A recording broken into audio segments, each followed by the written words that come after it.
নমস্কাৰ বন্ধু বান্ধৱীসকল আজি বহুত দিনৰ মূৰত ভিডিঅ' এটা আপলোড কৰিলোঁ বৰপেটাৰ ছট পূজাত মহোৎসৱত তাতে গৈছিলোঁ মোৰ অফিচৰ কাষতে হয় চ' তাতে গৈ পেলাই আপোনাৰ তাৰে পৰিৱেশটো দেখিলোঁ আৰু মানে ফাৰ্ষ্ট টাইম দেখিলোঁ মানে ছট পূজা এনেকুৱা মানে সেই লাগিছে মানে সুন্দৰ মানুহ আৰু পূজা কৰি আছে মোৰ সিমান এটা আইডিয়া নাই এই পূজাখনৰ ওপৰত কাৰণ মই পূজাখন মই ইয়াত প্ৰথম দেখিলোঁ আগতে দেখা নাছিলোঁ শুনি আছিলোঁ আৰু বাকী তেনেকৈ বাকী ভিডিঅ'বিলাকো দিব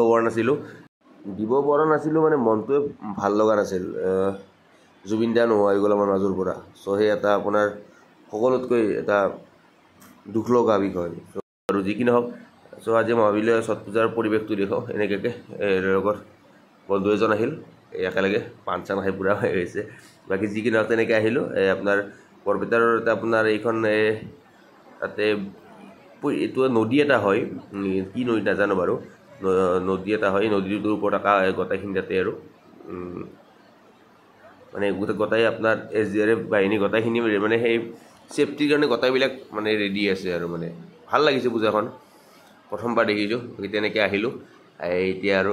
ডিউটিৰ পৰা মাৰি গৈছিলোঁ এতিয়া আৰু ডিউটিত গৈ আছোঁ এই আৰু আমাৰ কিন্তু যি কি নহওক মানে ফাৰ্ষ্ট টাইম দেখিলোঁ ভাল লাগিল